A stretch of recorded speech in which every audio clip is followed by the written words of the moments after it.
How's it going, everybody? Welcome back to another edition of the Knights Baseball Roundup presented by FDUKnights.com. I'm Gavin Neville, and we're joined, as always, by the head coach, Gary Puccio. Coach, how you doing today? Gav? How's everything? Very good. We want to get into the opening of NEC play. We had 4 games this past weekend. You played at Monmouth, who was picked preseason #1 in the NEC poll. You said last week that you wanted to get at least 1 win out of the 4 games, and you ended up doing that on Sunday. So are you satisfied with how you guys played this weekend? For the most part, I thought we played well. We lost the first game 3-1. Got hammered a little bit in the second game, 9-0. And then the third game was the game that I felt we could have walked away with a W also. We were up 1-0 in the 5th. Brendan was pitching a great game as a freshman. And then he made a freshman mistake and wild pitched a guy from second or third with 1 out. And Monmouth, being the good team they are, immediately, I think the next pitch hit a sac fly to tie the game, and it kind of changed the momentum for us. And then Sunday, Michael Eisen is Michael Eisen, and that's always, or at least most of the time, good for a great shot at a W. So overall, you'd say you're pretty happy with how? Yeah, like you said, they're picked to win the league. So being they're picked to win the league, losing to them 3-1 twice and beating them once, that's 3 very competitive games out of 4. Well, we're picked to finish last in the league. So if we're last in the league and that's first in the league, it doesn't sound like there's a big difference to me. So one of the things I did say to the guys was, I think that shows we're a lot closer to being a playoff type team than we are a last place team. Right.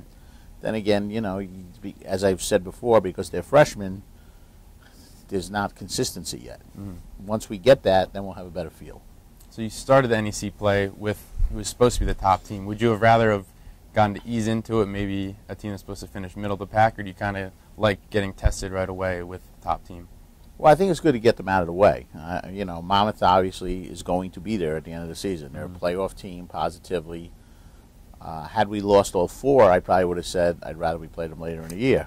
The fact that we took 1, that's all I should say that's all I wanted to take from them, but that was obviously our goal, was to take at least 1, and we would have been more than happy with 2. So getting the 1 win made it worthwhile that we started with them. It wasn't a problem. So in game 1, you started Craig Warner on the mound. He went 7 innings, gave you a pretty good outing. So can you talk about how you thought he pitched the first game? I think he gave us more than a pretty good outing. The defense, which has been superb for us, kind of made an error in the first inning, and that led to 2 unearned runs against Craig. So he had only given up 1 earned run in that game in 7 innings of work. And he's pitching against Pat Light, who, 90 scouts are down there watching, who's hitting 97 on the gun. Right. So you don't have a lot of leeway in giving up too many runs, because he's not going to give up too many runs. And I believe we scored in the top of the first, and then they scored 3 in the bottom of the first, and that was it. It stayed 3-1 the whole rest of the game. He matched them inning for inning all the way through. I was very happy with Craig's performance. You mentioned Pat Light, who obviously is one of the top pitchers in the NEC. Did you put in a good word with the scouts so maybe they'll draft him high so he doesn't come back to Monmouth? I don't think they need my word. I think they're more than aware of Pat. Kid, he really did paint the corner. He was much better this year than last year. Last year he had a hard fastball, but he didn't have a lot to go with it, or at least he didn't have command of his other stuff. Right. He had great command of his slider the other day, and like I said, only one time the whole game did I see the catcher actually move his mitt from where the spot of the location where he was trying to throw the ball. So the kid's got a great future. He really does. And then on Saturday, it was a doubleheader. Monmouth ended up getting both those games, but it seemed like it was a good pitching performance again by Brendan Butler on the mound. Can you talk about him? He's a freshman. So far, Brendan has gone out each time and pitched better, and that's kind of what you ask for. I expect big things out of him. And again, as I said, it's a learning curve time. His last 2 games, both Lafayette and Monmouth, he had a 1-run lead in both games and gave up the lead the same way in both games, with man on second with 1 out, and basically wild pitching the guy to third, and the other team getting a chance to hit a sac fly that would not have brought in a run had he not wild pitched. So those are little things that as a freshman you have to learn, and we've talked about it. And I've talked to him about not walking leadoff hitters and things like that. He's coming along. I mean, the B&B boys, Butler and Borelli, long term they're going to be heard from here. I really believe that. So. And then in your Sunday game, the one that you ended up winning, you had 18 hits, and I know you like to see 0 errors. So what did you like about that game, and what did you see from your team to get the improvement and end up getting the win? Boy, we came out like a smoking firehouse that day. I mean, it was incredible. We scored 7 runs in the first 2 innings. Anderson hit a 3-run homer, a bomb. And I thought, you know, Michael Eisen's on the mound. We're up 7-0 in the second inning. We're going to get to coast this one. I'm going to get to relax. And at the end of 4, it was 7-7. So Monmouth doesn't give in. And you know, Mike at the time was not having a great outing. Right. I remember saying to Mike in the 4th inning, like, just try to get me through the 5th and the 6th, and we'll try to get to the bullpen. And he ended up pitching a complete game, as we know. I don't know how many pitches he threw because I told him to stop telling me around the 7th inning. And then moving back to out of conference, on Wednesday you played at Hartford. The starter, Mitch Paz, maybe a little wild, but then you went to the bullpen, and it seems like you got some solid innings from the bullpen. The 7th, 8th, 9th inning guys hadn't gotten any work over the weekend because of how good an outing we had from Mike and Craig, and you know, we didn't use the bullpen a lot over the weekend, especially our 7th, 8th, 9th inning guys. So I told them all that I was going to make sure they got an inning on Wednesday no matter what. You know, that's one of the problems with non-league games is you're playing to win, but you also have to do what you need to do for the weekend. Right. And at the same time, you're also trying to develop some young pitchers, and that's, you know, I think Mitch Paz has a lot of potential, and I've been pitching him non-league games. He's having a hard time finding the plate right now, something we're hopefully going to try to correct. As far as the bullpen guys, they came in, 7, 8, 9 was outstanding again. And I believe in those guys. I've said that all year long. Antti Khaleesi's just, he keeps mowing them down, and Eric's done a great job closing, and Yona faced a kid who was 3 for 4 at the time in the game yesterday at Hartford, and he struck him out with 2 men on. So those guys have been stepping up. I mean, I think they're only going to keep getting better. And that's what we're trying to do is build blocks at different areas so that, you know, okay, we now have a secure bullpen we can count on, and we've got 2, 3 starting pitchers we can count on. And hopefully in time you keep filling in those gaps, and we have a complete team. So at the plate, Eric Anderson's kind of been a rock in the middle of your lineup.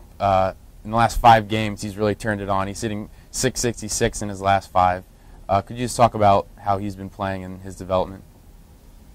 Eric Anderson has turned himself into a very quality hitter. He, I think one of the most impressive things about him is you'll see him hit a ball out of the park, and then the next at-bat take the ball the other way for a single to left. It's one of the things he's done all year long. Last year he had a solid year for us. He got a lot of at-bats. From the second day I met him, first day I saw him at practice, I told him that I really liked his swing and that I felt he was going to get a lot of time under us. And it's worked out pretty well for both of us because the kid's been a monster hitter. And you talk about a hitter made for our park. His power is to right center, which is obviously the shortest part of our ballpark. And, you know, I think he gave Namoli the field plan on how to build the field because it fits him to a T. Well, Eric was nice enough to sit down and chat with our Kelsey Semler. Hello, FDU Knights fans. This is Kelsey Semler with FDUKnights.com. Today I'm here with Eric Anderson, Jr. on the baseball team. Eric, you were just named Athlete of the Week. You've had a vast improvement. You're leading the conference with batting average this season. Can you talk to us a little bit about what you worked on in the off-season? Yeah, well, mostly it was just about, you know, getting reps and doing drills and stuff and just improving my swing. And Coach McKay really helped me out with that. And, you know, just going out there a little extra earlier before games and, you know, working with him one-on-one has really helped improve me.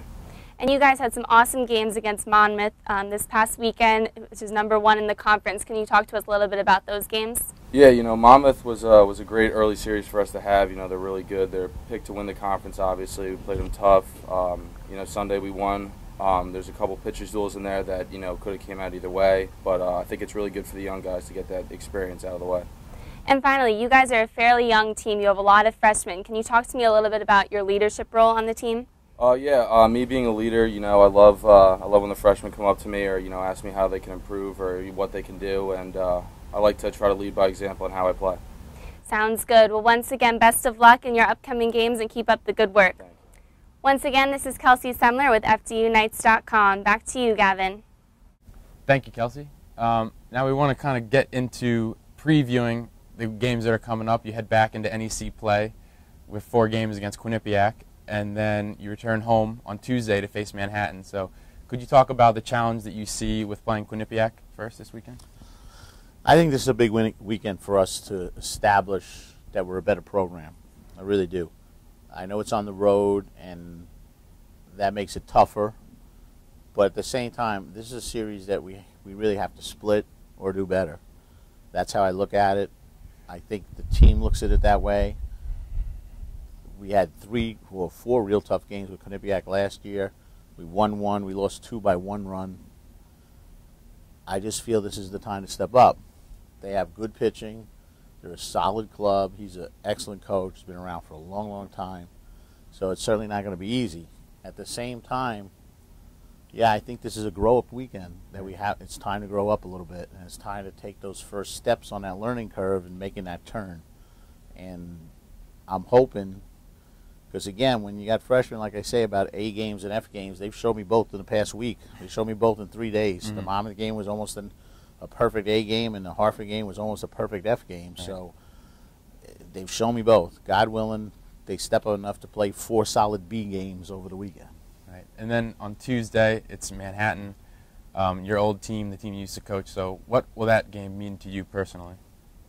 You know, people always say, like, it's a non-conference game, it doesn't mean anything. I'd be lying if I said that. I'm lucky enough to be credited as the person who turned Manhattan around, and I take great pride in that. And it'd be pretty special if we could beat them. At the same time, they're the better program right now. So it's not going to be an easy game, and it is a non-conference game, and I have to temper my own personal feelings to make sure I keep in perspective the league games. At the same time, it's going to be a little different than a normal non-conference game. There's no arguing that. It is Manhattan. Coach, good luck this weekend and Thanks, the following week, and we appreciate you taking the time to talk to us. And everybody tune in next time for the next episode of the Knights Baseball Roundup. Thank you.